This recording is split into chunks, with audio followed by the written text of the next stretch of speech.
Bien, una vez más nos encontramos aquí en una entrevista con Revista Mensaje. Hoy día es 11 de septiembre del año 2024, fecha especial para nuestro país.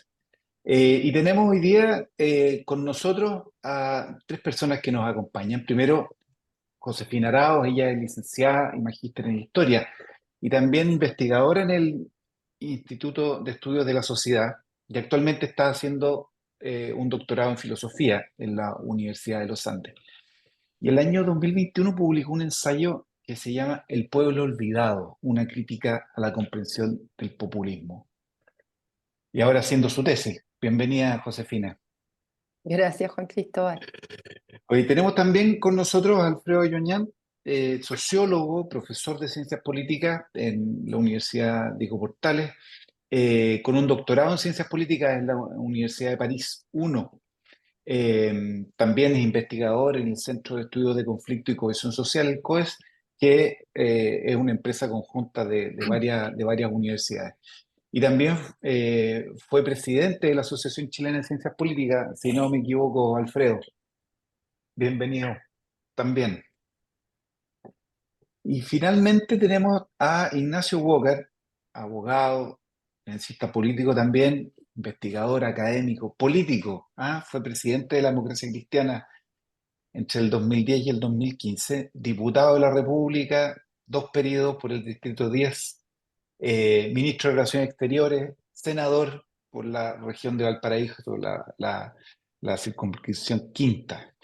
Bienvenido también, Ignacio. Hola, Juan Cristóbal, ¿qué tal?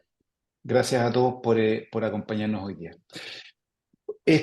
Hoy día vamos a hablar sobre el estallido social. Se van a cumplir dentro de poco 5 años de este hecho, que es un hecho complejo, que está el 18 de octubre, pero también con toda una estela de cosas que nos dejó ese acontecimiento puntual, el incendio del metro, pero también manifestaciones muy masivas, 25 de octubre también. Entonces, les quisiera preguntar por su interpretación del hecho. Inmediatamente después del estallido corrió mucha tinta y muchas publicaciones, muy buenas opiniones de intelectuales y también hubo mucha opinión de la calle. Tengo la impresión de que en medio de la confusión buscábamos un diagnóstico correcto, certero. Y ahora con la distancia de estos 5 años, quisiera preguntarle a ustedes cómo leen hoy el estallido social. ¿Qué significado tiene para nuestro país? ¿Qué fue lo que ahí pasó? ¿Quién quiere comenzar? Orden alfabético. Soy yo entonces. A Así que, ver, Josefina. eh, bueno, nada, es una pregunta difícil. Yo no voy a decir que tengo más respuestas hoy día que ayer. Que ayer digo el 18 o el 19 de octubre. Eh, Pero, pero a ver, solo por hacer una tesis inicial, lo primero es que a todos los pilló de sorpresa, ¿no? O sea, Ujú. me acuerdo, nosotros hicimos un coloquio en el IES, donde estuvo, entre otros, Katia Araujo, que claro, ella decía por la evidencia que ella manejaba, que la pregunta que ella tenía era ¿por qué no fue antes? ¿Por qué no estalló antes, no?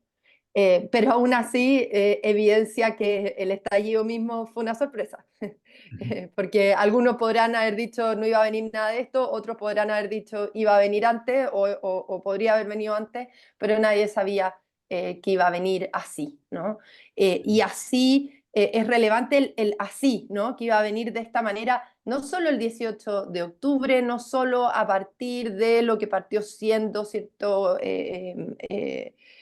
Protestas de estudiantes, etcétera, sino que así en el sentido, yo creo que esto es parte del nuevo dramático, digamos, del conflicto que tuvimos en ese momento, así en términos de la posición de la ciudadanía al día siguiente, ¿no? Ahí hay una pregunta muy potente que sigue abierta, ¿no? O sea, ¿por qué si el día 18 de octubre, pues las marchas vinieron después, ¿no? Pero si el día 18 de octubre está sobre todo marcado por el caos, básicamente, y luego, a medida que avanza el día por la violencia progresiva, ¿cierto? Que culmina con la quema de las estaciones del metro, pero que tuvo otros hitos.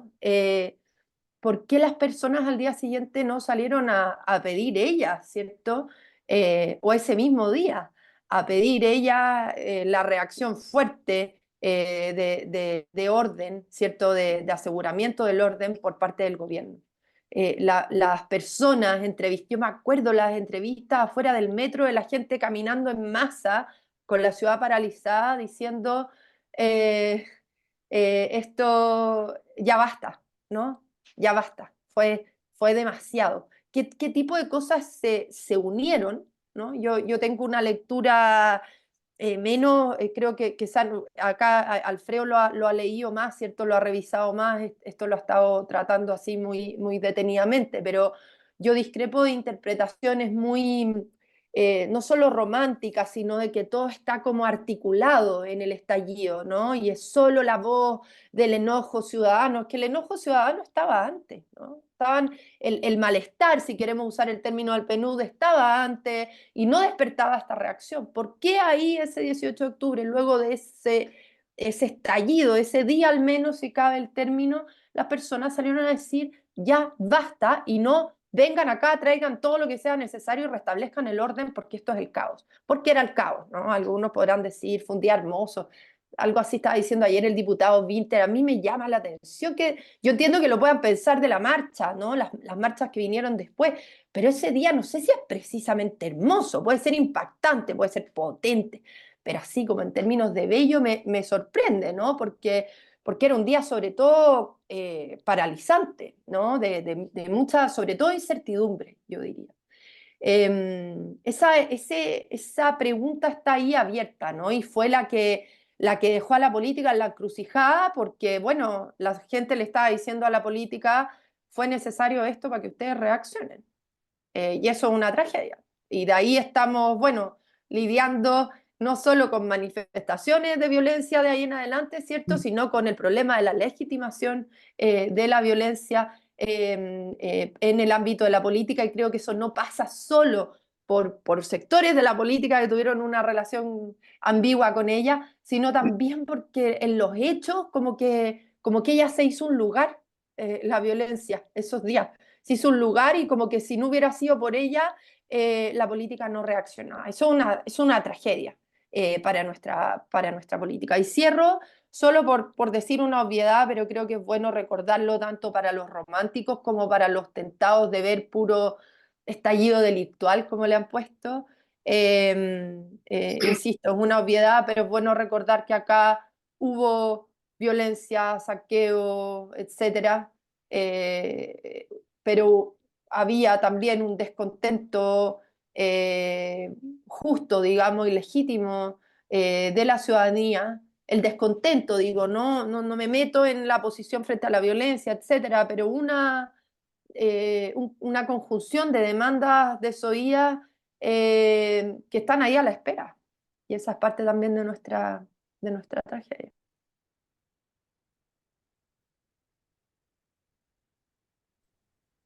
A ver, sigo yo y voy a seguir con el hilo que inició Josefina. Yo no, yo no escuché a Vintera, pero puedo imaginarme lo que dijo y puedo incluso entenderlo. ¿Por qué? Porque esa belleza, mire, aquí hay que ser súper honesto, ¿ah? Yo también experimenté emoción al inicio del estallido y yo sé por qué. Y es porque este tipo de acontecimiento eh, inédito desde 1990 y probablemente desde 1973, ¿ah? Pero bueno, eh, este tipo de acontecimiento reactiva un inconsciente revolucionario que está incorporado en la cultura. Ahora, distinto es quedarse pegado en la emoción y no razonar, digamos. Eso ya me parece una anomalía. Ahora, aquí la pregunta ¿qué es o qué fue el estallido social? Y yo creo que es una pregunta profundamente enigmática, porque este fenómeno, lo que ocurrió, esta expresión de acción colectiva, que mucho se parecía al inicio a lo que en Estados Unidos se le conocen como riots, pero los riots no duran.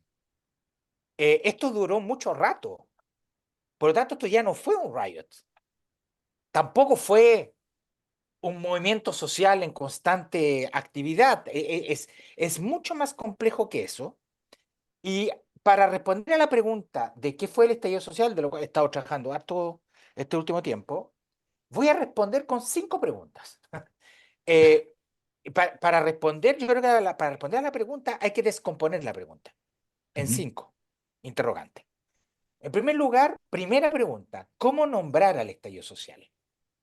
Ya sabemos que el término que se impuso, y me parece además el mejor término, es el término estallido social, porque esa connotación volcánica creo que le hace justicia a lo que efectivamente ocurrió. Pero hay muchos términos candidatos a lo menos en el ensayismo y en los estudios ya más, digámoslo así, más científicos que están apareciendo en revistas, especialmente en Estados Unidos, hay varios términos disponibles, ¿ah? Social outbreak, social outburst, social uprising, es decir, hay ya 3 términos. En Chile, asonada, revuelta, que es el término que se usa en el último libro en homenaje a la Nelly Richard, levantamiento popular y evidentemente estallido social y con todos los adjetivos. Estallido delictual, un poco lo que dice la la Lucio Porto, en fin. Y ahí ya comenzaron los problemas. Por lo tanto, hay una primera pregunta, ¿cómo se nombra este acontecimiento? ¿Y por qué se impuso y de qué manera se impuso? Y no lo sabemos, ¿ah? ¿Cómo se impuso este término? Estallido social, que probablemente viene de la propia masa. Y algún día alguien tendrá que hacer, probablemente la misma Josefina, la historia social del término, de la palabra. Porque las cosas que se nombran con tanto éxito, hay razones para que eso ocurra. Segunda pregunta, ¿cuándo comenzó el estallido? Yo estaba escuchando a Josefina y Josefina dice el 18 de octubre. Y yo discrepo, pero discrepo en el siguiente Es sentido. antes. Exacto, Y exactamente. Mira, yo acabo de sacar un libro en Estados Unidos con Nicolás Soma, lo dirigimos los dos, en donde el capítulo es pura medición, ¿ah? En donde el capítulo 2 es sobre el estallido social. Nosotros medimos eventos contenciosos y tenemos 20 años de datos con un observatorio que tenemos en el Centro COES. 90 variables. Y la gracia de este observatorio es que nosotros trabajamos con 5 diarios nacionales, pero sobre todo con 13 diarios regionales. Y la cantidad de cosas que no vemos en regiones es impactante. Impactante.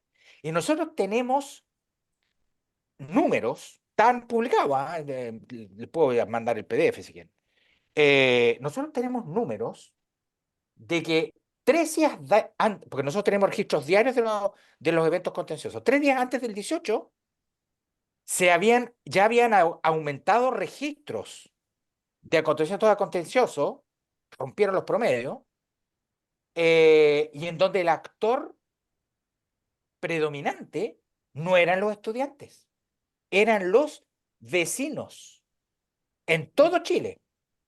Eso significa algo muy importante. En el origen del estallido, perdón, el origen del estallido es descentralizado. Descentralizado. Tercera pregunta, ¿cuándo termina el estallido? Tampoco es evidente responder esa pregunta. Todo el mundo lo asocia al acuerdo del 15 de noviembre, algo del 12 de noviembre, ya no me acuerdo cuándo fue la fecha. 15 de noviembre. 15 de noviembre. Todo el mundo lo asocia a esa solución institucional, que efectivamente fue una solución institucional porque encausa el proceso. Pero si bien participa de la solución, nosotros seguíamos teniendo números a la baja, pero seguían habiendo expresiones de descontento social, incluso en enero. Incluso aun cuando ya se llega a números ya más normales, hasta en febrero y en marzo volvió a partir esto. A Y pandemia. sí, antes de la pandemia, tenemos los números. Incluso la primera semana de la pandemia hay expresiones de descontento. Por lo tanto, la pregunta de cuándo termina, no es fácil responder esa pregunta. Eh, Cuarta pregunta, todo esto conectado con las tres anteriores, ¿ah? Ujú. ¿Este estallido social fue espontáneo, premeditado, organizado, a la luz de los datos que acabo de mencionar, origen descentralizado, los vecinos? ¿Fue, fue, fue espontáneo en el sentido que no hay una programación del acontecimiento? Digámoslo así, no hay una conspiración. Pero no es espontáneo desde el punto de vista más bien de la sociología de la acción colectiva. No es espontáneo porque en el origen de cualquier fenómeno de acción colectiva, sobre todo a gran escala, hay siempre una infraestructura social que está operando. El vecindario, esa es una infraestructura social.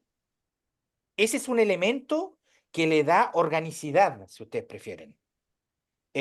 Un armazón al acontecimiento. La sala de clase, el grupo de amigos, todas esas son infraestructuras sociales. Y esto es lo que es la gracia que tiene, esto se llama la escuela de la teoría de la movilización de recursos, que es lo que muestra con mucho éxito y hay que tomarlo en cuenta. Por lo tanto, a la pregunta de si el estallido fue espontáneo o no, depende de qué es lo que estamos entendiendo por espontáneo nomás. ¿Ah? Pero esto de que así espontáneamente millones de personas como electrones libres salieron a protestar y algunas de ellas a expresar rabia a través de la violencia, me parece de un completo irrealismo. Esa cuestión, así no ocurren estas cosas. Última pregunta, ¿qué quedó del estallido? Yo creo que es una pregunta abierta. ¿Por qué? Porque estamos presenciando luchas luchas por definir y redefinir el acontecimiento. Y les voy a dar dos ejemplos. Acaba de salir lo vi en el Libero, vi el tráiler, no he visto el documental, lo voy a ver cuando vuelva a Santiago. Acaba de salir un documental que se llama La Revolución Rechazada, que conecta el estallido con la convención.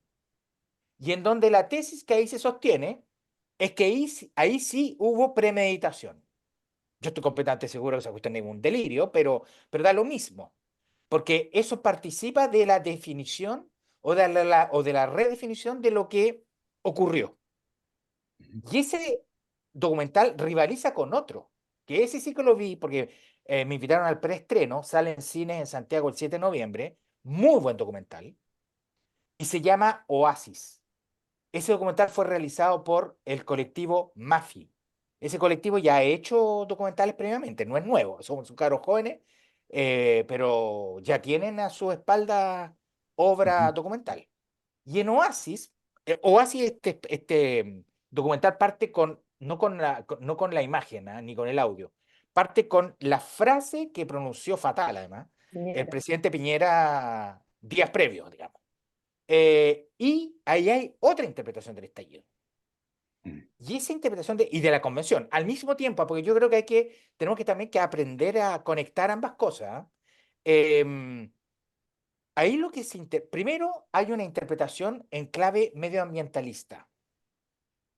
Parte el documental con una imagen eh, en ventanas, niños bañándose en un mar contaminado. Y después pasamos al estallido con eh, eslogans luchando contra la crisis climática, contra la contaminación, cosas de ese tipo. Y después pasamos a la convención misma, ¿se dan cuenta? Pero para mí, el elemento más, y termino por allá, el elemento más revelador de ese documental que se llama Oasis, y que les recomiendo ir a verlo. Porque no hay relato, ¿ah? Es pura imagen y audio. Fíjense que lo más a mí me dejó para adentro, cuando la convención se autodisuelve, la cámara queda en la sala y entran cuatro chicas que van a hacer el aseo en el ex Congreso Nacional y empiezan a hablar entre ellas. Y en el fondo lo que yo veo ahí es un juicio a lo que ocurrió en el estallido y a lo que ocurrió en la convención. No solamente en la convención, en todo ese periodo. ¿Y saben lo que dicen? Es impactante. Para mí, eso fue. Y esa es la mejor explicación, además, de la catástrofe en lo que terminó la convención. Ellas dicen, una dice, uff, dejaron todo sucio, po. Y otra le dice, sí, po, y ni las gracias nos dieron. Así termina. ¡Oh! Yo ahí, yo no lo voy a creer. Pero lo encontré tan elocuente y ni las gracias nos dieron. Oh, feroz. Lo dejo por ahí. Mira, gracias, Alfredo. A ver, Ignacio. A ver, transcurridos 5 años del estallido social, ya hay reflexión, hay una cierta literatura, nosotros mismos aquí hemos escrito, y por lo tanto tenemos una cierta perspectiva, ¿no es cierto?, para analizar. Entonces, hay una suerte de indagación, ¿ah?, en un tema que está abierto, que no está concluido, y yo, por lo tanto, lo que voy a hacer es aventurar una hipótesis, ¿ah?, para tratar de explicar el estallido social, que está en mi libro que publiqué este año, que se llama Requiem por el Chile del estallido social. Bueno, a ver, ¿qué es lo que sabemos? Lo que sabemos es que el alza de la tarifa del metro en 30 pesos gatilló un proceso, ¿no?, que llamamos el estallido social. Y que a los pocos días eso se transformó en una consigna. Las consignas callejeras son muy importantes para entender estos fenómenos, ¿no? No son 30 pesos, son 30. Y por lo tanto, en el trasfondo, por lo menos de una cierta mirada, hubo un cuestionamiento radical del proceso político de la transición democrática de los gobiernos de la concertación y de los últimos 30 años, ¿no? Ese es un poco el timing, la trama, ¿no?, de cómo se desata este estallido social. Ahora, ¿cómo interpretarlo? Yo creo que hay tres miradas, tres posibles hipótesis o interpretaciones en lo que yo he visto. Uno, digamos así, voy a simplificar un poco para el efecto del análisis. Desde la derecha, el estallido social fue un tema de orden público, básicamente. Hay un libro del ex senador Jovino Novoa en que dice: el malestar social, comillas, es un invento de la izquierda. Cierra comillas. Entonces, desde una cierta mirada de la derecha, el estallido social, especialmente por su componente de violencia, es un tema de orden público.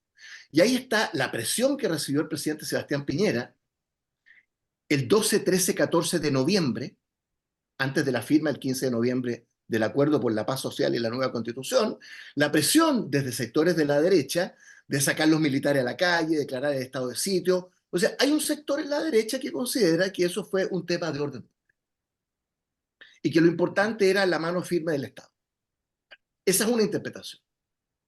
Por el otro lado, desde el lado de la izquierda, en general la interpretación es que detrás del estallido social, atendiendo a sus causas más profundas, hay un tema estructural, que es el tema de la desigualdad y las desigualdades. Y por lo tanto que el estallido social recoge, ¿no es cierto?, un juicio fuerte respecto del proceso, ¿no?, y la reivindicación de reformas estructurales profundas, ¿no?, que va a devenir finalmente en la Convención Constitucional, con una fuerte hegemonía de la izquierda, ¿no?, PC frente a Amplio Lista del Pueblo, en el caso de la Convención, que terminó en lo que todos sabemos. Bueno, yo tengo una tercera interpretación, distinta y crítica de ambas anteriores, ¿no? Yo creo que hay un primer nivel en la superficie, pero importante, en que el estallido social es una reacción de rabia y cuestionamiento de los abusos y privilegios de las élites dirigentes. políticas y empresariales, ¿no? Agravado, recordémoslo, por las 2 o 3 frases para el bronce de 2 o 3 ministros del presidente Piñera en los días anteriores, que eran realmente otra forma de incendiar la pradera. Pero debajo de la superficie, y aquí voy a mi hipótesis, que a mi juicio es la explicación más profunda del estallido social, en lo que yo alcanzo a percibir, el estallido social es una manifestación extrema, pero es una manifestación del acelerado proceso de crecimiento, modernización y desarrollo de los últimos 30 años en Chile, que por definición, y esto está en la sociología política desde los años 60, genera tremendas tensiones, contradicciones y desigualdades.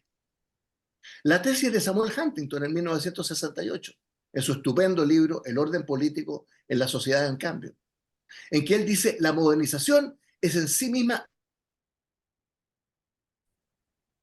y en el extremo, dice Huntington, puede producir lo que él llama un pretorianismo de masas, cuando las instituciones no son capaces de canalizar las demandas asociadas a un proceso de modernización. Entonces, si eso es así en la modernización en general, el acelerado, subrayo acelerado, proceso de crecimiento, modernización y desarrollo del Chile de los últimos 30 años generó tensiones, contradicciones, desigualdades en plural, no solo socioeconómicas, territoriales, de género, ¿no? Que se expresan en forma extrema por el componente de violencia en el estallido social. Yo creo que el 18 de octubre del 2019 estuvimos enfrentados a la posibilidad de una situación prerevolucionaria de izquierda o preautoritaria de tipo fascistoide, porque la sensación de vacío de poder, de anomia, de anarquía, de violencia, puede conducir en una u otra dirección. Por eso la genialidad de la llamada y mal llamada y tan vilipendiada clase política chilena, de haber logrado el viernes 15 de noviembre del 2019 a las 3 de la mañana un acuerdo por la paz social y la nueva constitución. Gobierno y oposición, salvo el Partido Comunista, salvo Convergencia Social, pero el presidente Boric, y ahí viene su liderazgo, firmó ese acuerdo. No hay presidencia Boric sin firma en ese acuerdo. Termino entonces con lo siguiente. Manuel Castells vino a Chile un mes después del estallido, en una charla en el Centro de Estudios Públicos, que yo la recomiendo, está en YouTube. Un hombre de izquierda, ¿no? Catalán, sociólogo. Y Manuel Castells, ahí sobre caliente, sobre la marcha, dijo, mire, ustedes los chilenos creen que estos fenómenos son locales. Citó 10 o 12 casos de ese año de estallidos sociales en distintas partes del mundo. Los chalecos amarillos de Francia, para no ir mal, o sea, los chalecos amarillos, meses, ¿no? Y grandes explosiones de violencia. En Inglaterra, en España el 2011, Perú, perdón, Colombia, Ecuador, Hong Kong, citó 10 o 12 casos de estallidos. Brasil. ¿Ah? Brasil. Bueno, entonces yo termino con esto. El estallido social no fue una patología social. Esto está en la sociología política desde hace 60 años. Cuando las situaciones sociales de demandas, de aspiraciones, de frustraciones, de expectativas, no se manejan, no se conducen, no se procesan a tiempo, adecuadamente, por vía institucional, hay un desborde institucional. Eso es el pretorianismo de masas, en el lenguaje de Huntington. Y eso es lo que yo creo hubo en el estallido social. Oye, a propósito, me cuelgo de esto último, Ignacio, del proceso, cómo se procesan adecuadamente las demandas.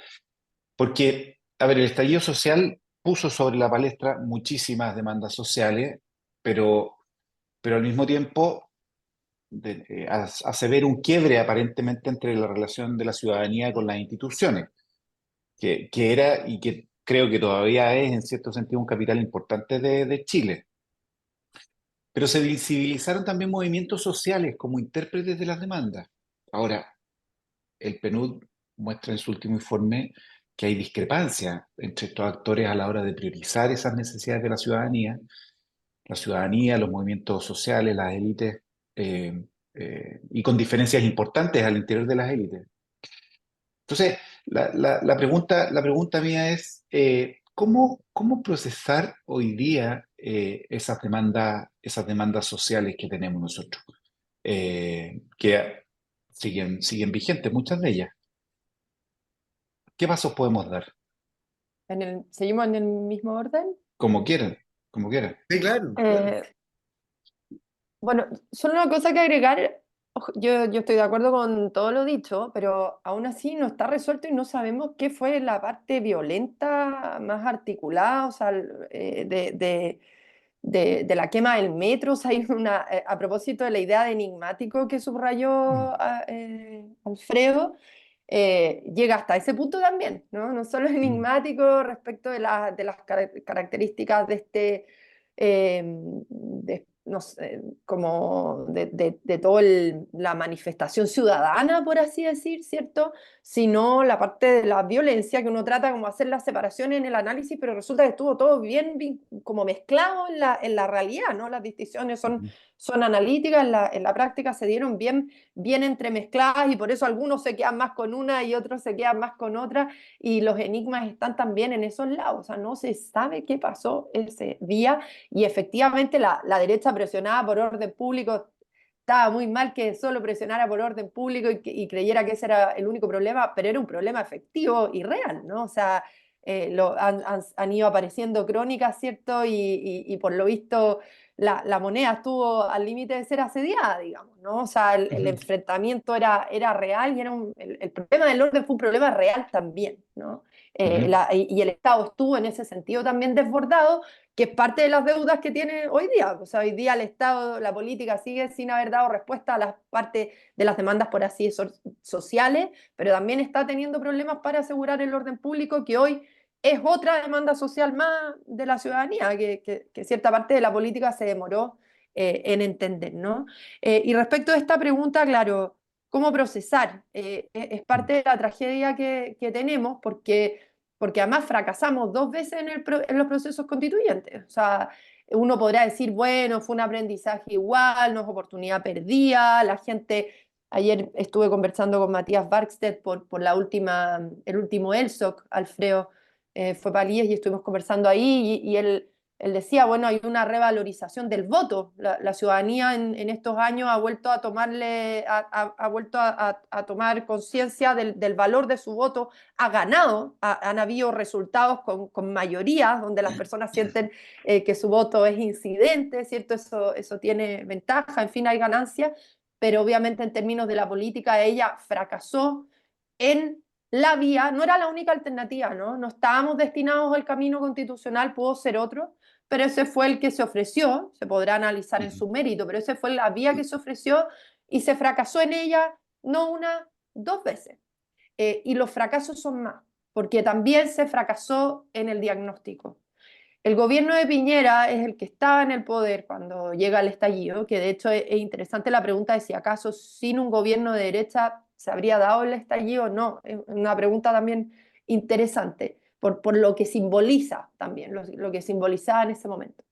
Y por lo tanto el diagnóstico de ellos era errado, ¿cierto? Ellos se quedaron paralizados, se quedaron sin nada que ofrecer, en parte porque por algo estaban hablando del oasis, ¿no? Había un punto ciego que revelaba que no tenían una adecuada lectura del momento del Chile, de ese momento que ellos estaban dirigiendo, ¿no? Pero la izquierda, que vio el estallido, sobre todo aquella que se identificó románticamente con él, también fracasó y rotundamente. Entonces hoy no hay diagnóstico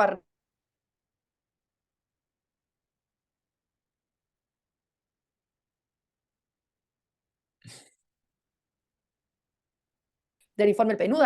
Hay muchos estudios hoy día muy ricos, aparte del PNUD, que nos permiten darnos armar una idea, un mapa, ¿cierto? Un inventario de la sociedad chilena de hoy, pero la política ha fracasado sistemáticamente en su diagnóstico respecto de ella. Y por eso en parte está la deriva, ¿no? Y ahí entran también los movimientos sociales, por qué los movimientos sociales no parecieron estar mejor articulados, al menos los que tuvieron capacidad de incidencia, ¿cierto? Y llegaron a la convención, en fin, no estaban tampoco más articulados con la ciudadanía, ¿no? Esto también lo mostró un estudio, quizás Alfredo va a discrepar de mí, ¿no? De la interpretación que yo hago, pero a mí me tocó presentar el ELSOC, el estudio del COES, a inicios del 2022. Y ya ahí medían como el nivel de actividad política de las personas, cuán activos eran políticamente, ¿no? Y me acuerdo que Katy Araujo, que fue una de las presentadoras conmigo, subrayó esto y dijo, ojo acá, era a inicios del 2022, ojo acá que hay un grupito chico muy activo, si acaso entendemos por activo no solo ir a votar, sino estar en todas las manifestaciones, ¿cierto? Como más activista en ese sentido. Es un grupito de este porte que probablemente está teniendo capacidad de incidencia y en cambio la gran mayoría del estudio del COES solo va a votar, ¿no? Y probablemente ella no está teniendo capacidad de incidencia. Ojo ahí porque asumimos, o cierto mundo da por hecho que el movimiento social está más cerca de las bases, en algún sentido es cierto, pero eso no garantiza representatividad ni transversalidad, ¿no?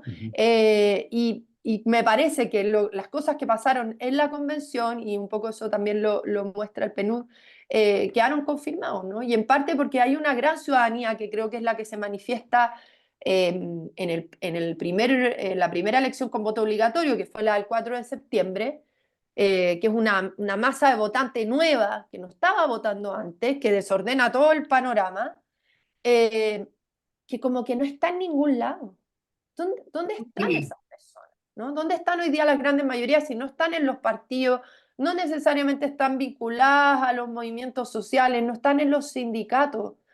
Eh, ¿Dónde están? ¿Dónde las está viendo la política para poder interpretarlas? ¿No? Por eso es tan importante que hoy día la política esté leyendo no solo al PNUD, al COES, a la encuesta bicentenario, a la Católica, a la del CEP, porque no tiene cómo conocer a una masa de votantes que llegó a ser determinante de aquí en adelante, bueno, si no se echan, si no arruinan el voto obligatorio, pero llegó a cambiar el panorama, a radicalizar la incertidumbre y lo impredecible del comportamiento político de la ciudadanía, y no la conoce. Sabe poco de ella, tiene como chispazos, ¿no?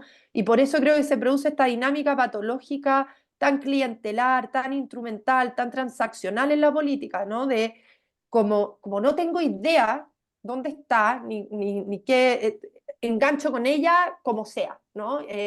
Los retiros, bueno, vamos, la gente lo pide y aunque sea nocivo, se lo doy porque eso asegura adhesión. No sé por cuánto rato, pero me asegurará adhesión un ratito, ¿no? Y se produce esa dinámica patológica en que la política va como dando palos de ciego y yo creo que es parte, no estoy respondiendo la pregunta de Juan Cristóbal en el sentido de qué hacer, ¿no? Sino como constatando lo difícil que está haciendo poder mediar entre las demandas ciudadanas y la política, ¿no? Pero en fin, es parte de las tareas que hay por delante. Mira, a ver, no he hablado con Baxter, así que tengo que hablar con él, además, pero no estoy seguro que se esté revalorizando el voto, ¿ah? Y les voy a decir por qué. Perdón, era una de las interpretaciones, Ya, todo estaba abierto a ya, partir de... ya. Porque Sí. miren, a mí hay una cuestión que me resulta también, concuerdo con Josefina, el enigma de la quema del metro es un verdadero enigma científico y policial, objetivamente, porque fue simultáneo. Y ahí y me asombra que no sepamos responder la pregunta. Pero bueno, sobre el tema del voto, yo les quiero recordar, aquí hay algo raro. Es decir, sí, no sé cómo llamarlo, pero hay un enigma acá. ¿Recuerdan ustedes que para la elección de los consejeros constitucionales, mayo del 2023, ¿cuánto fue? Ya ni me acuerdo. Para Eh, el Consejo, consejo, el último, sí, sí, en mayo. más de 2 millones de votos nulos. No lo pasemos por alto. Por lo tanto, ¿cómo interpretar esa cuestión? Lo que pasa es de que el Consejo Constitucional fue también sobreinterpretado, del mismo modo que la primera convención. Por lo tanto, la pregunta propiamente electoral, no tengo una respuesta fija, y de hecho, algo vamos a poder responder, yo creo, con las elecciones de octubre, ahora en un poquito más de un mes y medio, digamos. Mira, yo creo que aquí tenemos que pensar en términos globales. Aquí el problema este no es un problema chileno. Yo vengo un par de veces al año a Francia. Este país está ingobernable. Y no solo por razones electorales, sino porque, porque los franceses están muy enojados también. Y no solamente los franceses, los alemanes. Oye, hubo riots importantes ahora en Inglaterra hace 3 semanas atrás, un mes atrás, digamos, en Birmingham. Eh, por lo tanto, aquí hay algo que hay que tratar de identificar. Y yo creo que ese algo es lo que identifica la literatura sobre el populismo, aun cuando esa literatura ya creo que está ultra rutinizada, como que ya me tiende a aburrir. Pero hay algo que yo creo que está claro y que lo hace el PNUD, y lo estudia el PNUD, y confirma los datos que ya teníamos en COES. Pues nosotros también Ujú. hicimos una encuesta a las 4 élites. Yo creo que aquí hay un problema definitivamente irreparable, y es con las élites. Y creo que es irreparable, irreparable. Y en Chile está alcanzando niveles extremadamente preocupantes con el caso Hermosilla, porque está tocando una fibra, algo así como una herida abierta, a la cual no solamente no se le está sanando, se le está echando sal. Eh, y esta cuestión de las élites es un fenómeno global. En lo personal, yo tomé pleno conciencia de este problema con el Brexit. Cuando tuvo lugar el Brexit, hubo hartos reportajes, y me metí mucho, porque yo quedé muy impresionado con el resultado. Nunca pensé que esa cuestión podría haber ocurrido. Hoy día todo el mundo lo da por hecho, pero nadie creía en eso. Eh, Vi muchos reportajes, recuerdo, esto tiene que ver con Chile, contrariamente a lo que ustedes creen. Em, y había gente, ante preguntas de los periodistas, gente común y corriente, que les decían, señor, señora, todos los expertos dicen que es irracional, es malo, es eh, ineficiente irse de la Unión Europea. ¿Y saben lo que respondían las personas? Me da lo mismo lo que digan los expertos. Yo no quiero estar en la Unión Europea. Vale decir, aquí hay un anti-intelectualismo, hay una postura anticientífica y en el fondo anti-élite, que no admite razones. No admite razones. Y la pregunta es, en esas condiciones, ¿cómo se gobierna, po? Y es evidente la respuesta, que se gobierna de manera muy difícil y se gobierna mal, po. Porque las élites gobernantes parten dañadas, parten, y no pueden recuperarse.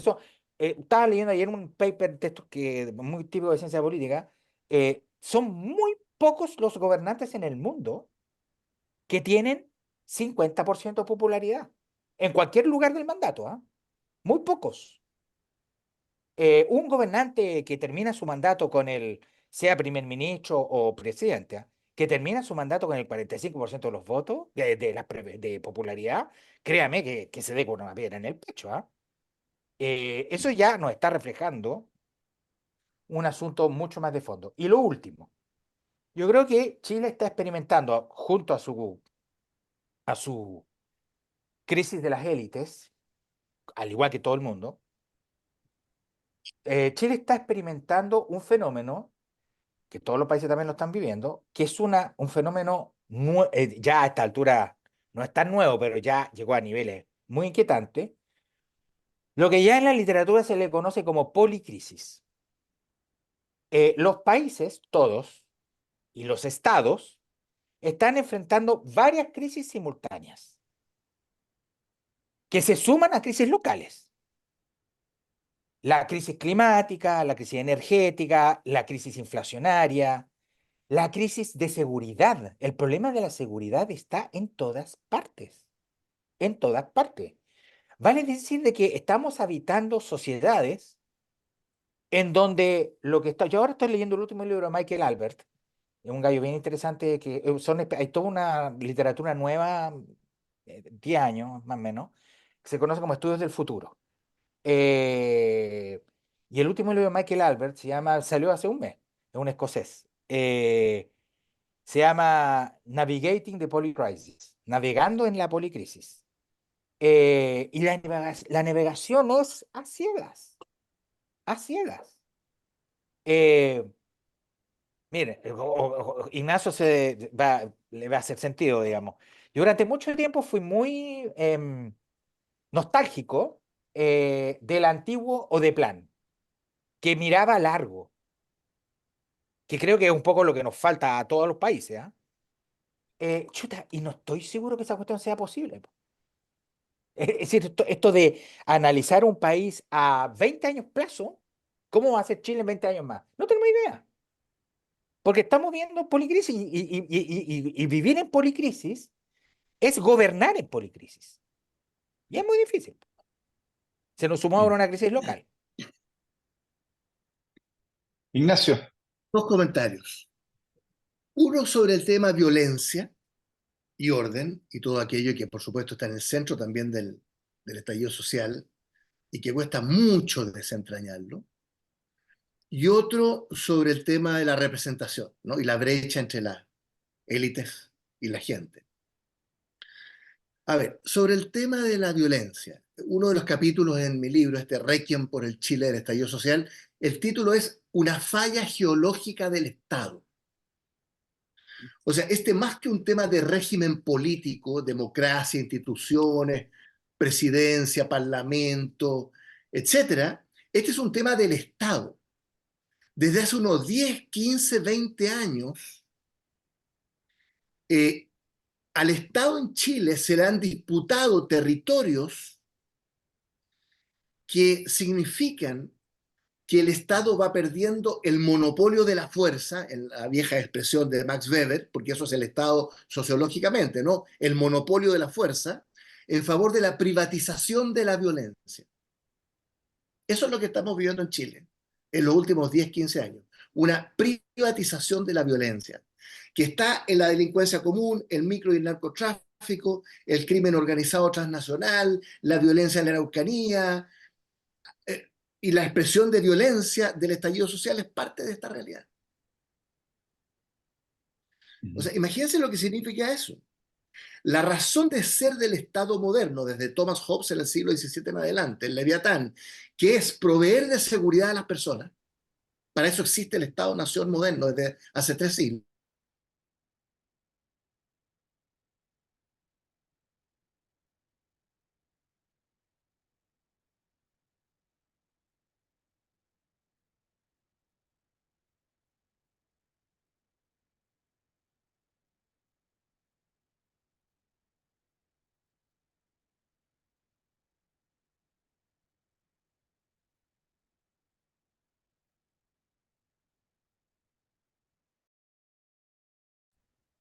¿Estamos bien? Ya. Porque había una pregunta en que la opinión pública justificaba la violencia octubrista. No se atrevió a publicar. O sea, te quiero decir, los fenómenos sociales son muy complejos. Ahora, en la quema de las estaciones del metro, que es la gran incógnita, porque lo demás son saqueos de supermercados, destrucción del edificio no sé qué, más o menos eso sabemos en qué consistió. Ahora, yo tengo una hipótesis sobre la quema de las estaciones del metro, muy tentativa, casi una tincada, ¿ah? Porque la verificación de empírica de esto es muy difícil. Yo tiendo a pensar en retrospectiva, lo pensé desde ahí mismo, por la situación que vivía el país, que a fines del 2019 había un grupo, llamémoslo así, anarquista, o grupos anarquistas, que estaban preparándose para la APEC y la COP25. Esa es mi hipótesis. Y que tenía pensado, en forma no muy orgánica, yo comparto lo que ha dicho Alfredo en ese sentido, pero grupos anarquistas que querían armar la grande ante la reunión de la PEC y COP25, que era casi simultánea y que era el gran éxito de Chile internacional. Bueno, y yo creo que ellos se anticiparon, o grupos de ellos se anticiparon. ¿no? En la medida en que se produjo el 18 de octubre del 2019 esta situación. Bueno, entonces el tema de la violencia es muy complejo y es un tema que pasa por el Estado. ¿No? Tenemos que reforzar las capacidades del Estado para producir orden. Y esa es una exigencia de la democracia. Porque de lo contrario surgen las extremas derechas, los grupos más radicales, de lado y lado, que son antisistemas, que son outsiders y que tienen otro proyecto. Bueno, paso al tema de la desconexión entre las élites y la gente. Esto es más viejo que el hilo negro. O sea, los teóricos de la democracia elitista hace un siglo ya lo dijeron a comienzos del siglo XX. Robert Michels, Mosca, Pareto, ¿no? No es que denunciaron, describieron lo que ellos asociaban a la democracia representativa como la ley de hierro de las oligarquías. Este es un tema que está escrito en los textos, en los clásicos, desde hace mucho tiempo. La democracia representativa siempre va a tener un problema de representación, ¿no? Aquí tengo un libro del 2006 de Scott McWherry y otros que se llama La crisis de la representación democrática en América Latina. O sea, este es un tema que hay que asumir porque la democracia representativa siempre va a tener una tendencia elitista. Y por lo tanto hay que tratar de complementar, no sustituir la democracia representativa con formas crecientes de participación. ¿Eh? Directas, indirectas, a nivel local. Hay muchas fórmulas que se pueden explorar. Ahora, ahí hay que decir que en los últimos 5 años el protagonismo ha sido de la gente. El estallido social, ahí no hubo ningún partido que convocara a nada. Fue un protagonismo de la gente, ¿no? Y en términos electorales, la decisión ha sido de la gente. Las dos decisiones sobre la Convención Constitucional y el Consejo Constituyente, yo fui parte de la centroizquierda por el rechazo, en el primer lugar, y voté en contra en la segunda, o sea, si fui parte del 62% y del 56%, la gente decidió en el marco de voto obligatorio, hay que aplaudir de pie, ciudadanía de alta intensidad, ¿no? Entonces, y la gente eligió a Gabriel Boric. Y esta alternativa, dentro de todo el zigzagueo que ha habido electoralmente en los últimos 3 o 4 años. Entonces, ¿qué es lo que está ocurriendo? Vuelvo a Huntington. El año 68, Huntington decía, para evitar, decía, el desborde institucional, para evitar el pretorianismo de masas, porque, insisto, la modernización, decía él, es disruptiva, produce movilización social e inestabilidad. Eso es la modernización. La única forma que hay, Huntington, es a través de instituciones que permitan canalizar, procesar, ¿no? Estas demandas, estas aspiraciones sociales. Instituciones que él describía como autónomas, complejas, racionales y coherentes, me acordé. Esas son las 4 características.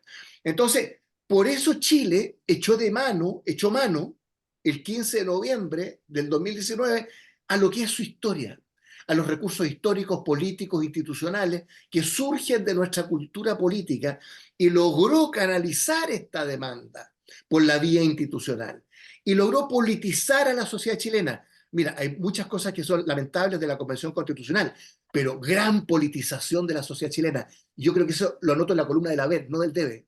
La gente recitaba la Constitución de memoria. Se vendía como pan caliente en la calle. En la mesa familiar los domingos se hablaba de la Constitución.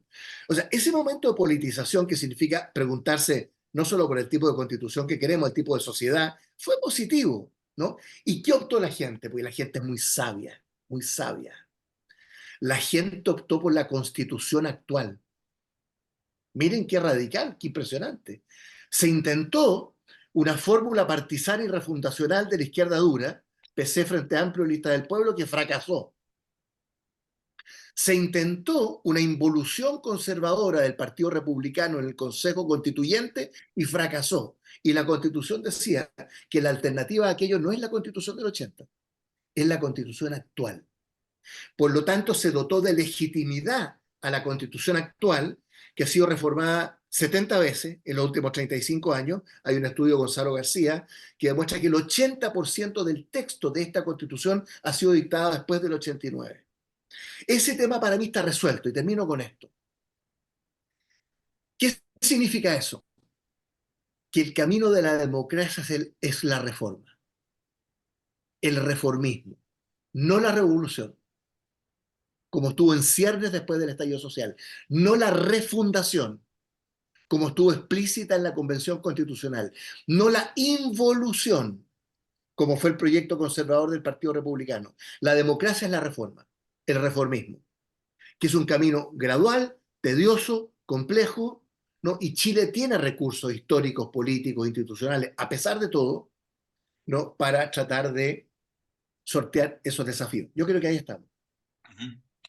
Oye, y muchas gracias porque son bien sugerentes las aproximaciones que han hecho. Me pregunto finalmente, y quizá como para que podamos ir cerrando esta conversación, eh, ¿qué, qué aprendizaje podemos sacar de estos 5 años, pasando por dos procesos constituyentes, dos intentos que hemos tenido? También con los resultados electorales que ha habido, ¿m? Estamos prontos a ver qué pasa con este proceso que se viene ahora también. Pero, qué aprendizaje podríamos hacer? Me imagino que han habido errores, para no repetir, han habido también aciertos. ¿Cuáles serían esos aciertos y errores? Em,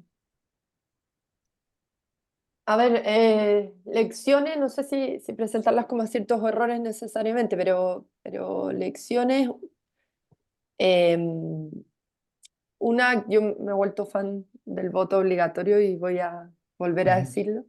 ujú, Creo que fue una ganancia muy importante, quizás accesoria, como que fue parte de los acuerdos, ¿cierto? Que se pusieron cuando se establecieron los plebiscitos de salida, en fin, se fijó y eso abrió un escenario inédito del que creo que la política tiene que hacerse cargo porque esa ciudadanía que se le escapa aparece ahí, en ese voto y tiene que mirarla. Tiene que seguir mirándola cada vez que pueda. Yo creo que esa ujú, ha sido una ganancia de todo este ciclo, digamos. Otra ganancia, quizás la decía un poco Ignacio, que creo que hay que mirarla con mucho realismo y no caer en que se justifica a sí misma, ¿no? Pero lo confirman, ahora último salió en el PNUD, pero también lo hemos visto recurrentemente, lo decían distintos informes que salieron, tenemos que hablar de Chile, etcétera. Em, nos- Más que reformismo así en sí mismo, el valor de la gradualidad, porque la gradualidad da certidumbre. Eh, Eso, o sea, no por poca decisión, ¿cierto? No por ir lento porque sí, ¿no? Sino porque si no se pueden pasar a llevar cosas valiosas, ¿no? Y hay ujú. que ir con calma porque la calma es la que da certidumbre, ¿no? Lo dijo el propio presidente Boric en la presentación del PNUD, un poco en desacuerdo con una parte del informe de que las élites creen que la ciudadanía quiere todo rápido y no está dispuesta a asumir costos, etcétera. Él decía, yo creo que la gente sabe que las cosas toman tiempo, ¿no? Y creo que fue una buena afirmación del presidente, una buena intuición. La gente sabe que las cosas toman tiempo y que es bueno que lo tomen porque eso da certidumbre para que si no hay esa incertidumbre afecta sobre todo a las personas en situaciones más precarias, ¿no? Mientras más abajo estás en la escala, más te afecta la incertidumbre, ¿cierto? Y la inestabilidad. Esa creo que ha sido una lección importante, ¿no? La transversalidad de esta, o no sé si transversalidad, pero cierta valoración de la gradualidad y con eso también, que es un dilema, yo no sé bien cómo lo tiene que resolver la política, porque es como fácil decirlo desde este lado, que son los consensos y los acuerdos, ¿no? Sale sistemáticamente en los estudios que la gente pide acuerdos aunque implique ceder. Yo creo que eso es algo valioso, pero no es evidente qué significa para la política. Yo creo que es difícil cómo aplicar en la práctica eso, porque el acuerdo no vale en sí mismo solo, ¿no? Por ser acuerdo, vale en la medida que es resultado de una deliberación honesta, pero además que da paso a reformas, a buenas reformas, ¿cierto? Que den respuesta a las demandas de la ciudadanía, ¿no? Una mala reforma acordada va a ser mala igual. Entonces, pero en fin, creo que esa también ha sido algo que se ha consolidado a nivel ciudadano. Otra lección o quizás como acierto, yo he ido tomando, no distancia, digamos, pero creo que fui muy, idealicé demasiado el acuerdo del 15 de noviembre y después uno va viendo que hay harto ripio en las cosas, pero aún así, a pesar de todo, a pesar de que uno va revisando con el paso del tiempo el tipo de condiciones que se pusieron, el contexto, en fin, una serie de cosas. Aún así, creo que ese acuerdo en un momento crítico podría haber sido otro, podría haber sido temas sociales, no haber sido constitucional, en fin, pero la capacidad de la política para estar en un momento tan crítico, disponible para todos ceder y poder dar paso a algo que ofreciera respuesta a la ciudadanía y que bajara la presión, como efectivamente pasó, creo que fue un acierto y eh, digamos, debiera ser una aspiración de nuestra política hoy día. Revisar qué pasó ahí para ese acuerdo y ver cómo es posible encontrar ahí una guía, ¿no? De futuro, digamos, de cómo pensar acuerdos en favor del bien común, digamos, si acaso es posible llegar juntos desde proyectos políticos diferentes al bien común. Lo otro, bueno, relacionado con la gradualidad, pero esto creo que es bien importante, el rechazo a la refundación. Y esto como principio general, o sea, como pero también respecto de la lectura específica de la historia de nuestro país, a propósito de los errores de diagnóstico, ¿no? O sea, la tesis del oasis está equivocada, pero la tesis del despojo, por ocupar una equivalente, también, ¿no? Esta idea del no eran 30 pesos, son los 30 años, ¿cierto? Que condujo, estuvo en la base como premisa de lecturas refundacionales que estaban, ojo, desde antes, ¿no? En figuras que llegaron a la convención ya desde antes tenían una agenda refundacional respecto de la institucionalidad del país e incluso de la sociedad, ¿no? Hay textos de Jaime Baza del tema constitucional que hablaban de una reconstitución de la sociedad a partir de un nuevo texto constitucional, ¿no? Es una refundación de fondo, ¿no? Y eso creo que fue refutado y fue refutado por la ciudadanía y creo que es una lección potentísima porque la ciudadanía no cree que su historia, la historia de las últimas 3 décadas, sea una farsa, ¿no? Sea, no tenemos nada que perder y por eso hay que salir a quemarlo todo, ¿no?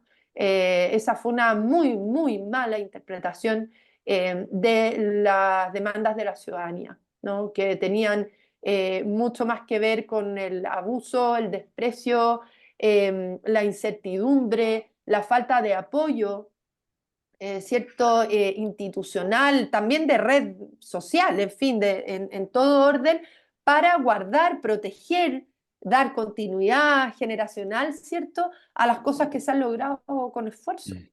Pero no tenemos nada que perder, ¿no? Yo creo que esa fue una lección que no sé si toda la izquierda la ha incorporado, ahí Alfredo sabe más, pero al menos está ahí, es contundente, ¿no? Podrán hacerse los tontos, pero está ahí esa lección, ¿no? Hay un pueblo de Chile que cree que su historia vale y que tiene una cultura política en fin, me parece fue muy, muy aleccionador respecto de diagnósticos que habían respecto del Chile presente, ¿no? Y de lo que había que hacer hacia el futuro.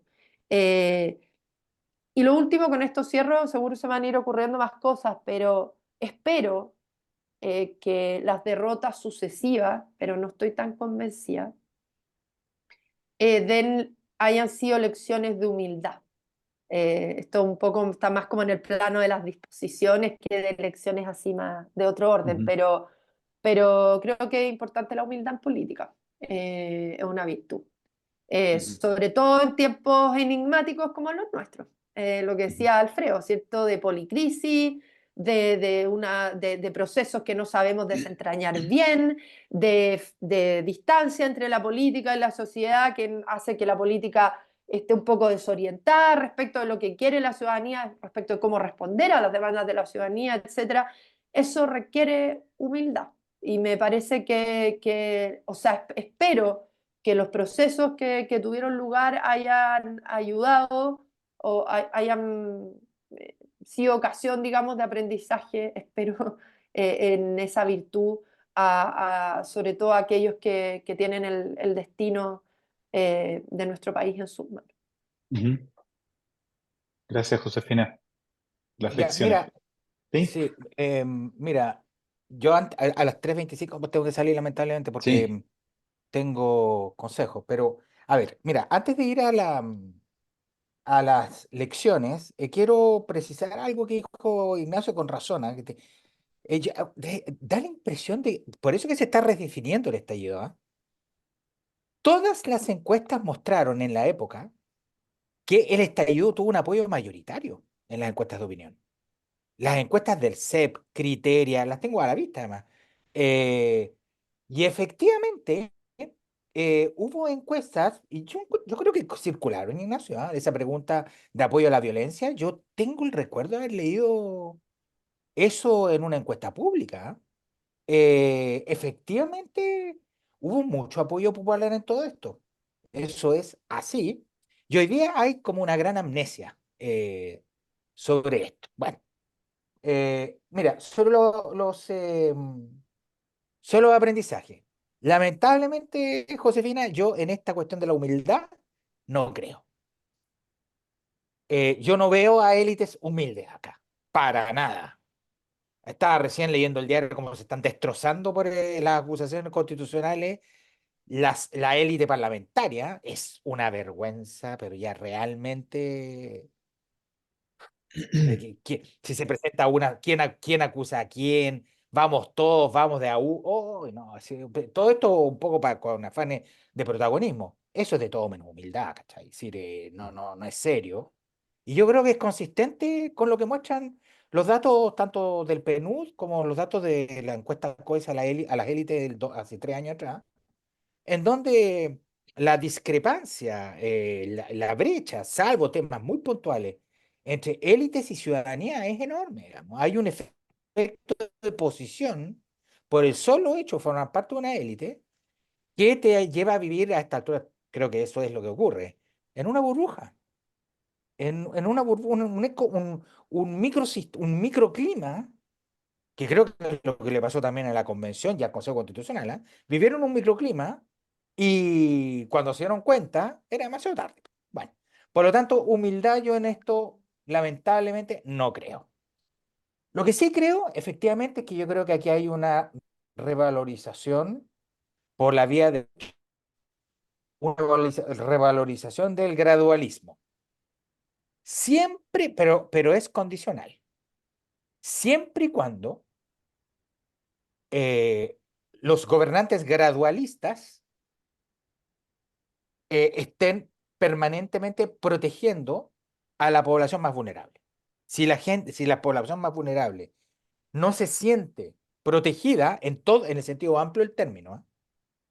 No se siente protegida, el enojo que está presente eh, no va a amainar.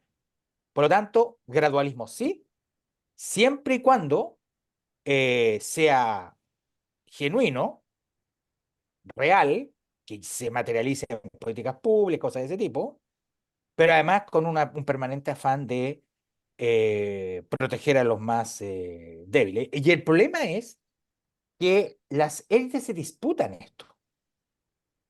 Por ejemplo, yo soy un convencido que la desigualdad es un problema, pero en el debate público chileno, y no solamente aquí también, en fin, en el debate público chileno ya se está diciendo abiertamente que la desigualdad no es un problema. El problema es la pobreza, el crecimiento económico, pero la desigualdad en sí misma, y ahí ya empezamos a entrar en un problema y a partir de ahí nos enredamos. Por lo tanto, Mm. por lo tanto el gradualismo está bien sujeto a condiciones de posibilidad en esto, ¿ah?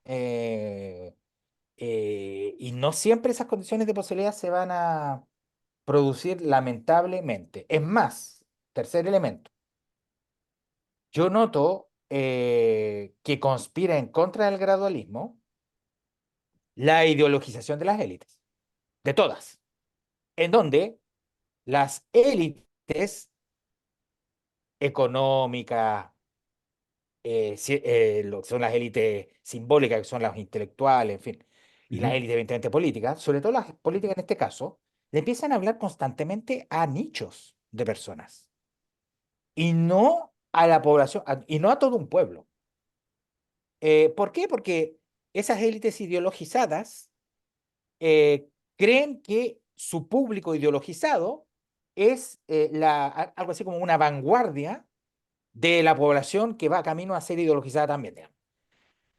Por lo tanto, eso conspira Ujú. mucho contra el gradualismo y el informe del PNUD muestra un grupo eh, que se llaman los impacientes, que no es un grupo chico, ¿ah? De la Ujú. población. Es más o menos, si mal no recuerdo, es como el 26% de la muestra, vale decir, un cuarto de personas impacientes. Chuta, no es poco, es cierto que es un número que va a la baja respecto a la última medición, pero igual sigue siendo un 26%, digamos. Bueno, eh, cuarta y penúltima enseñanza.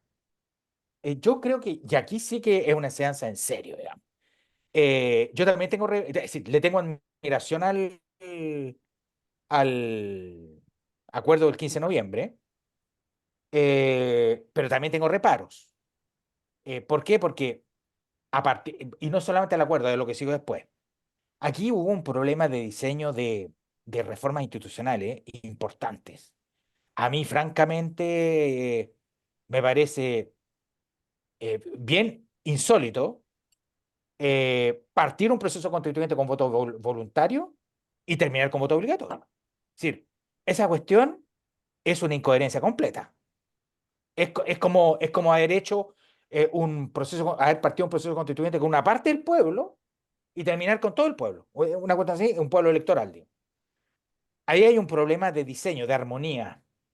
Y lo segundo, esta cuestión de haber permitido independientes en lista, es decir, yo realmente no sé de dónde viene esa idea. Yo sé que estaban todos desesperados en el Parlamento, pero haber llegado a ese extremo, es decir, bueno, yo creo que son dos lecciones importantes que hay que tener a la vista. Y lo último, que yo creo que es una lección parcialmente aprendida, tiene que ver con el identitarismo. Todas estas luchas identitarias.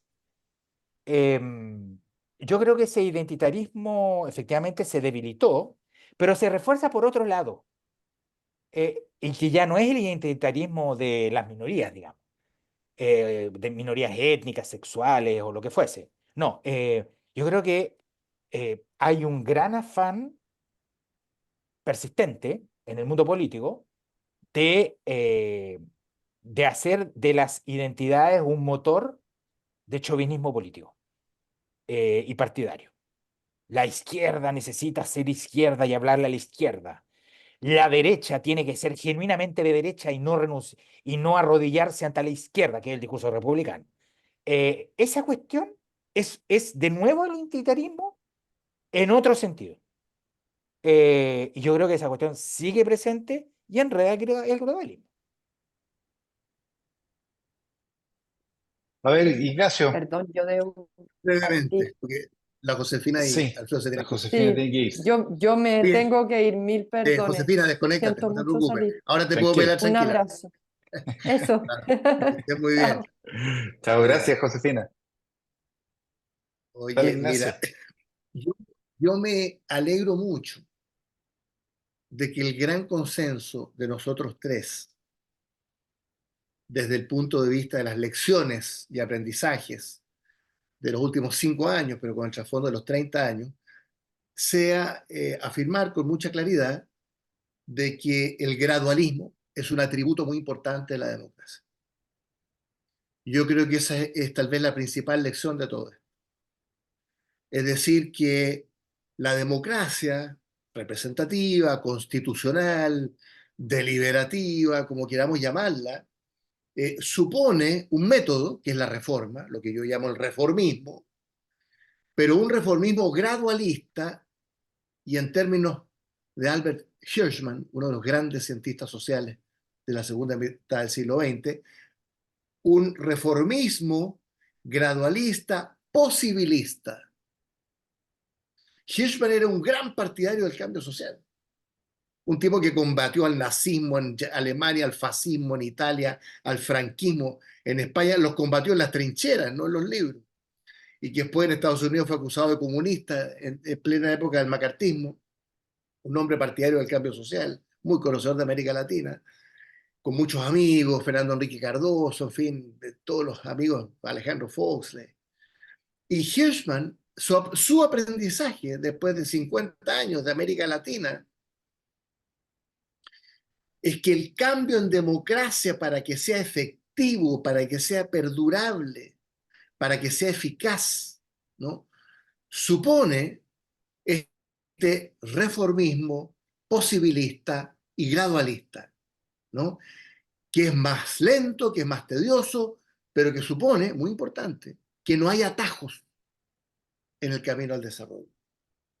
No hay overnight solution en ese tema, que es un camino en el que hay que perseverar. Y yo también rescato el concepto de Edgardo Benninger. Recuerdo haberlo conversado en un panel con Alfredo hace como 20 años, no se acordará, en que yo defendía la democracia de los consensos básicos.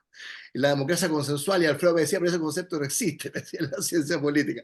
Bueno, yo creo que existe. ¿Eh? Y yo creo que la democracia de los consensos básicos, que fue un término que acuñó Edgardo Benninger en los años 90, que tiene mucho que ver con un cientista político que Alfredo y yo miramos con mucho interés, Arendt Leibhardt. La democracia consensual.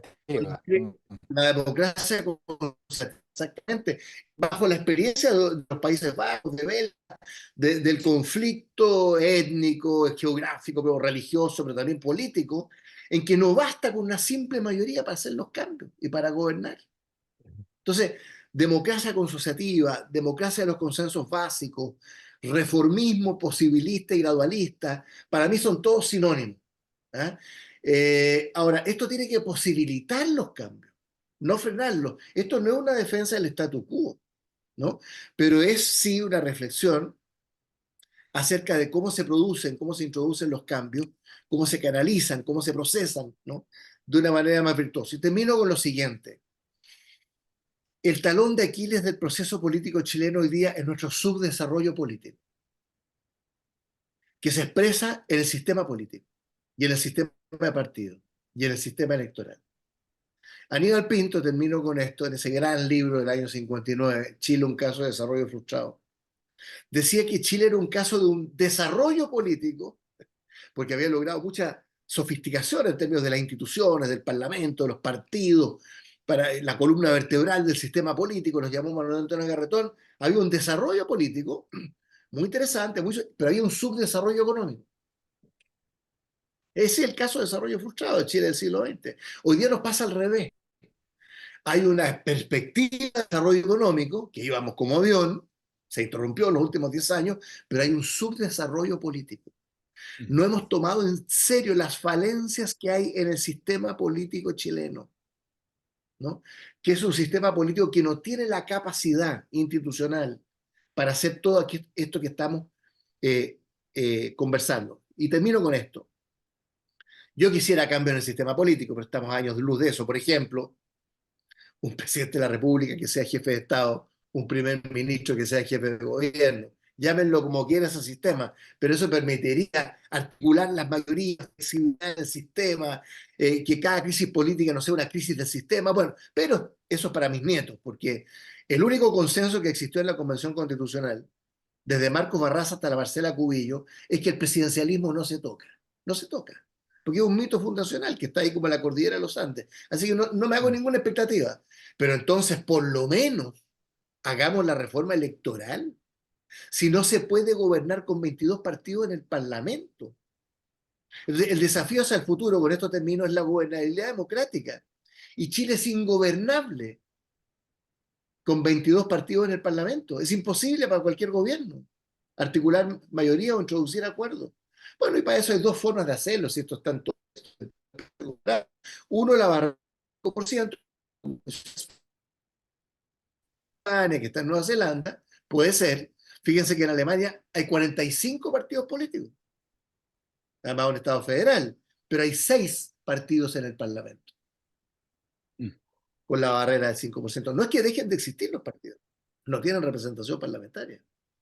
Bueno, pero en Chile hay un método mucho mejor, que fue intentado, Alfredo lo conoce, a fines de los años 50 y principios de los 60, la prohibición de los pactos electorales, que fue una cosa notable. Pasamos de 17 partidos bajo Ibáñez a 6 en los años, y nadie puede negar que el sistema de partidos era muy representativo en los años 60, por favor. Había muchos otros problemas y también un multipartidismo polarizado, pero había 6 partidos que eran muy representativos, ¿no? Entonces, esa es otra fórmula, ¿no? Prohibir los pactos electorales, simplificar la oferta partidaria. Entonces, bueno, esas son algunas de las lecciones, pero yo me alegro mucho que estemos los tres de acuerdo en esta cuestión básica, fundamental de la democracia, que es un gradualismo bien entendido, como decía Alfredo, por supuesto, y que no sea una excusa para mantener el statu quo. Claro. Oye, bueno, quisiera agradecerles porque con esto ciertamente nos han despertado, abren temas, ¿ah? Y nos han ayudado a mirar este acontecimiento del estallido social. Muchas gracias a ambos, ¿ah? Espero Encantado. que tengan un buen Muchas Chao, día, gracias. Juan, una buena Alfredo, tarde, una buena tarde en el caso de Chao. Juan Alfredo. Cristóbal, que estén muy Que bien. estén muy Disfruta bien. París, Alfredo, disfruta París. Oh, qué envidia. Ahí vamos a hacerlo. Ya. Chao, Juan. Chao. Chao, Juan Cristóbal.